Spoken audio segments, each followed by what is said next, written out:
All right. Hey, today, if you haven't seen the board, we have a couple of things I want to intro today, just light introductions.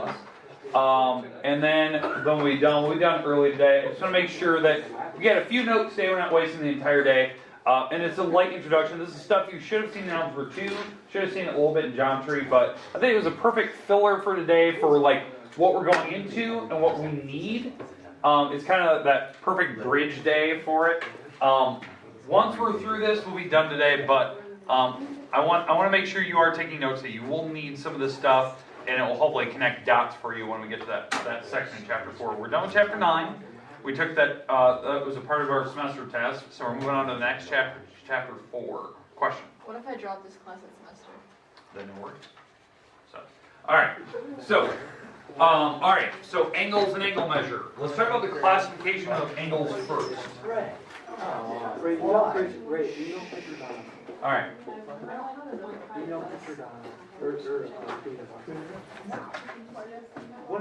Alright. Hey, I need you guys to stay quiet today. I'm recording. I won't be here period 9, so they need to be able to hear this. So, alright. Classifications of angles. We have different types of angles. So, what are the different names? So, number 1 was acute. Obtuse, right, reflex. Right. I said right. Obtuse. Reflex. That's different.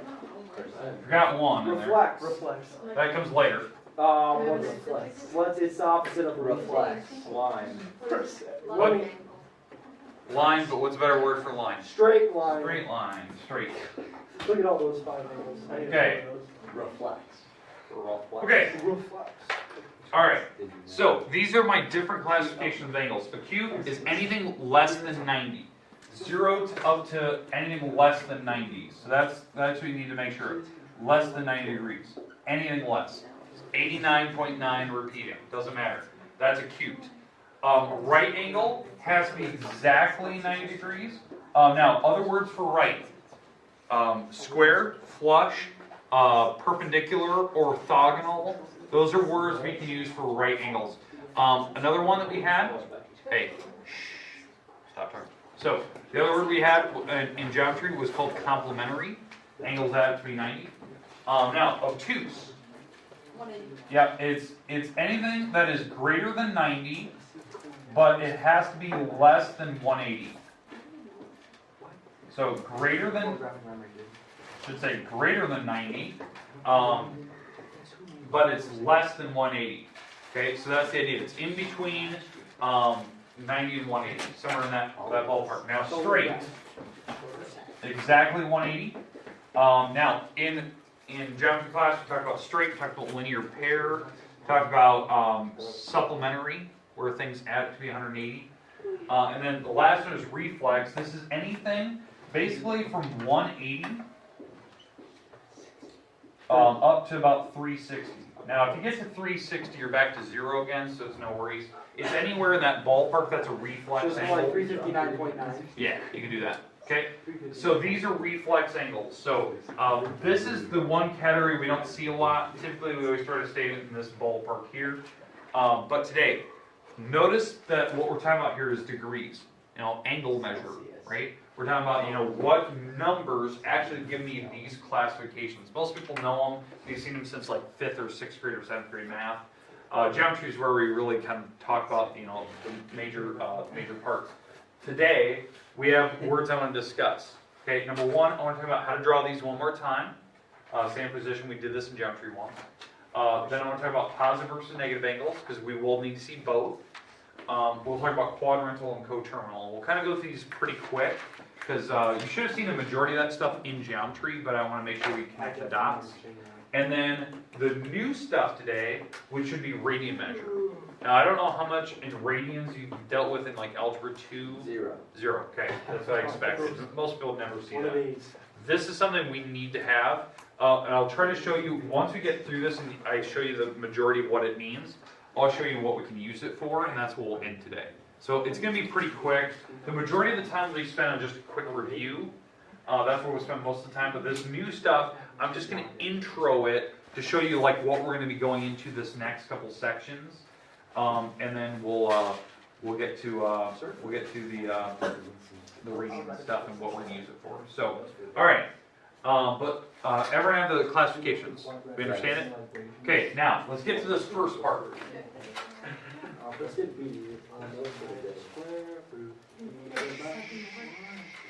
So, all right. So what we need to talk about first is called standard position. Standard position is a way of drawing angles so that everyone in this room draws it the same. I do require that in the next few sections that everyone is paying attention to that, and we are trying to draw angles in standard position. So when I'm checking like assignments, we're always getting the same look to them, so that when you're like checking with your neighbor, you actually know what you should be getting. So let me there it is. When you draw a standard position, you have to use a Cartesian coordinate plane, right? Where the origin. You have to draw it. Yeah, you'll just draw a rough scale of it. The origin is where you start your angle. So this is the origin. And when you draw it, you have to have one of the walls has to go along the x-axis to the right. Okay, so as it goes to the right, this is called the initial side. It is a ray. That's how you draw angles. It's a ray. It is. The initial side is a ray. You're a ray. Alright, stop. Okay. But then when you open up, you have to open up counterclockwise. You're going this direction when you open up, and this side where you stop is called the terminal side. It's where you stop. The terminal side. Now they're rays when you draw them. The big thing is the angle itself is the part in between. So like right here, this is the angle that's in question. Okay, now they could use numbers, so they can use degrees. We could use the Greek terminology, the Greek letters. You'll start to see that more and more, where they'll start to put like theta in there, or beta, the Greek terms, the Greek alphabet. I love theta. These are the symbols that they could potentially use. Can we use mu? No. Alpha, let's see, gamma. These are like the different ones we have. So theta, beta, phi or phi, however you want to say it. We have alpha and gamma. These are these symbols they use for like for angles. They're unknowns. They're like variables because in shapes from now on, what we're getting into. Actually, let me draw a triangle here. So if I have a picture, they're going to use lowercase letters for wall lengths. They're going to use capital letters for vertices. And they're going to use Greek letters now for the actual angles in the corners. So just be kind of aware of that. That's just a standard notation in math for shapes. But the goal today is when you're drawing, standard position, open up counterclockwise. That's why the quadrant system. That's why this is quadrant number 1. Because when you open up counterclockwise, this would be the first quadrant you hit. This would be the second, third, and fourth. Is because when you open up counterclockwise, that's the order you'd actually hit them. That's why they number them that way. Now, positive angles. Positive angles. Let's say this is 40 degrees. Is you have to open up counterclockwise. If you want a negative angle, you go down. So this would be a negative angle. So you would actually open up clockwise for negative angles. Now, it is potential, no matter what the number is, that they could land right on top of each other. That would be called coterminal. So what I mean by that is if I went 320 or negative 320 degrees this way. So negative 320. So say I went all the way wrapped around and I landed here. Negative 320 and positive 40, they're actually the same angle because where they landed, that's called coterminal. Their terminal wall is right on top of each other, so it's co-aligning, it's coinciding. So they call it coterminal. Is there any questions with the positive versus negative and what coterminal means? Okay, now quadrantal angles. Quadrantal angles when you draw an angle and it lands right on a quadrant. Okay, so.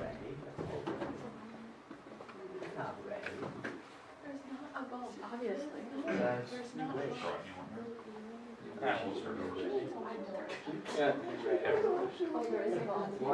What is this nonsense? It's a major inconvenience. Hey, I already warned you once. Let's not talk today. Very not easy for this. So on this one, if you know, I have my initial side, and let's say I open up counterclockwise for positive angles, but I land here, you know, for 90 degrees, right on top of the y-axis. So it's 90 degrees. That's a right angle. You know, it's 90 degrees exactly, but it's also known as a quadrantal angle. Why it's a quadrantal? It's anytime you draw an angle and it lands right on top of a major axis marker. So 0 degrees is a quadrantal angle. 90, 180, 270, 360, and you can keep going. You can keep spinning bigger and bigger and bigger. Anytime you land right on a major axis line, that is called a quadrantal angle. That does happen. Sometimes the book does ask for those. We're going to see the significance of those later. I'm going to come back to this drawing when we start trying to do trig functions for quadrantals like zeros, 90s, 180s, 270s. I'm going to show you my little shortcut that I have for it. So we're going to come back to those. Does everyone understand what a quadrantal angle is, though? It lands on a quadrant marker. You're in between the quadrant 1 and 2 in this case, when you're at a right angle. All right. That should be kind of covering everything we needed up to this point, so that's what we're going to spend most time on. The goal today is to introduce what a radian measure is. Just to introduce it today, so when we start talking about it on Monday for the actual chapters, you actually know what I'm talking about, and you're not somewhat clueless. Like today is the first day, so hopefully this makes sense to you. Degrees are what you guys are really, really familiar with, right? 30 degrees, 40 degrees. You guys already have like a set like look in your head like what it looks like. We're going to get into radian measure, and we're going to talk about like why do we have it. Like it's just a different form of measurement. Okay, question. Will you erase that little red line over I need that. there? Why? Oh, it's later. It's not for you guys, but I need it. All right. Okay. All right. Let me get rid of this graph. Let's talk about what a radian measure is. Okay. Radians versus degrees. Okay. The idea is what radian versus degree is. It's a form of measurement. I liken it to feet versus centimeters, right? Where they're just different labels. Like you have to get used to the system. Like some people are very good at like the U.S. customary system where we have inches and feet. You know, they can kind of guesstimate, you know what a foot is roughly, or what 6 inches is. They have like little markers that they have in their head. Centimeters, like some people aren't familiar with it. There is a conversion there. Well, there is a conversion between these two. Most people are very comfortable with degrees. If I told you 30-degree angle, in your head, you have kind of a rough idea what 30 degrees looks like. Okay? Because you've done it so long that you kind of know roughly what it looks like. The problem is what we need to get into is what a radian is. And that's what I want to discuss. So I want to talk about like what it is, how do they come up with it, and then how do we convert it to like degrees and backwards and forwards. And that's where I pretty much want to like stop today. I want to stop with like the formula for conversions. Let's talk about what a radian is. Let's start with like 1 radian. So 1 radian. So whatever that number is, like 1 degree, but 1 radian. It's actually way bigger than you think it is. A radian is when you're on a circular path. So let's say I had my Cartesian coordinate system here again, and you had a certain radius of an item. So here's a radius for a circle. Okay, so here's a radius. Okay, and you traveled a certain distance on that circle. So you have like some circular path, right, that you're following. But what you're going to do is you're going to stop when you get to a certain spot. So this is the arc length. Arc length is a circular path. But what you're going to do is you're going to stop when you're traveling along your circular path, when this distance you just traveled is the same as the radius. So this is your arc length. You're going to stop when the distances are exactly the same number. So maybe this is, let's say this is 12 inches, and this is 12 inches along the circle, like the circular path. Well, what you have here is this is 1 radian measure. It's when the actual arc length distance is exactly the same as your radius distance you have. It's really big. Like if you can actually look at that, that's actually an incredibly large It's angle. like at least 60, 70 degrees. Okay, it's big. And so what we're going to learn today is to how to convert it, like what it is. It's less than But again, how you actually figure this out, let me give you the formula here, and I'd like you to write this down. S divided by R. Okay, so what this means, if you're writing this down, this is the actual radian measure. This is the radian angle. This is your arc length. They always use an S for arc length. And then the R is your radius of that particular circle you're working with. And so how this works, like if you actually know the distance you're covering on the arc length and you know the distance for the radius and you divide them, that will give you how many radians you've actually traveled, and it's an angle. It's an actual angle. So let's say, for instance, you traveled 24 inches and your radius for your circle was 4 inches. You said 6. You said 4. Oh, I meant 6 inches, but when you divide them, you get 4. 4, and that's in radians. So when you actually divide them, the inches cancel out because that's how it works in like chemistry, like the labeling system simplifies. But this, your actual angle is considered to be 4 radians. Now what that looks like as a drawing, if this is 6, let's say this is 6 inches, and you traveled 4 times that distance, 1, 2, 3, 4. So let's say this is 24 inches all the way to here, from here to here, that was 24 inches. This is your angle. That's 4 radians. It's really large. Like it's big. That's a big angle. Because again, you're looking at the arc length versus the radius, and that tells you what a radian is. Now, some people are, okay, Ward, that's fine, but what if I don't have, the arc length and I don't have radius? There is this conversion tool that you can do that will convert radians into degrees and degrees into radians, because some people like to see that. So here it is. This is this is how you convert. Conversion tool. Yeah, this is how you convert. We're going to go from degree into radians.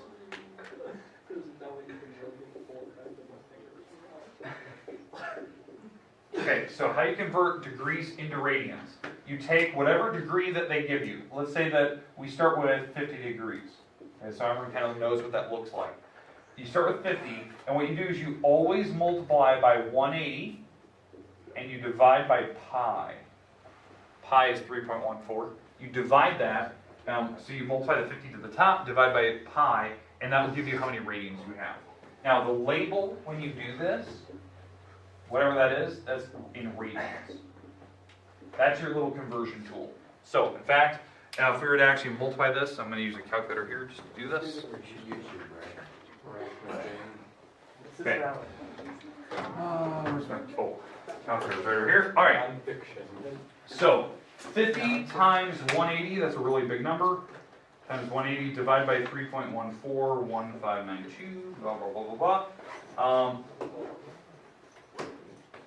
The actual number here, actually I have that flipped around, don't I? Okay, hey, I had that fraction flipped over, by the way. Hey, you need to write down the fraction flipped over. Pi should be on the top, sorry. So when you actually convert, you're going to take 50 times pi, correction, 50 times pi. Oh, God, I wrote it wrong. Yeah, I wrote it wrong. And then you divide by 180. All right, that will give you how many radians. Now, you can leave it a fraction. That would be the exact answer. Now, if you want to simplify that down, you get 5 pi over 18. And then if you want to convert, you take 5 times pi. And we divide by 18. And we get 0.872. That's how many radians we have. Now, what does that mean? That we have 0.873 of Yeah. 1 radian. Not quite 1 full radian. So radian, if you think about it right now, 1 radian is a little bit over 50 degrees. it's so doing 50 degrees was about 0.87 of a radian. So we can actually figure out what it actually makes to make one full radian. So that's where, if I want to go backwards, if I start with radians and I want to convert it back to degrees to figure out like what that is, because some people don't like understand a radian, they just want to convert it to degrees so that way you can kind of guesstimate it. This is the one that I was showing you earlier. You take 180 over pi. That is the formula. I actually gave you that one earlier. So when you go backwards, you just flip the fraction over and it takes radians to degrees. So when you actually do this, you take 1 times 180, and then you divide by pi, and pi is 3.14, and that gives you 57.296 degrees.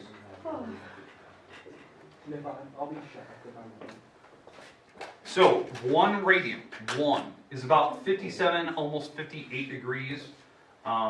It's in that ballpark. When you convert, this is the part I would like you to write down. If you're going degrees into radians, this is what you have to write down. If you're going radians to degrees, this is what you write down. So whatever radian you have to multiply by 180 over pi. If you have degrees, multiply by pi over 180. And this will convert.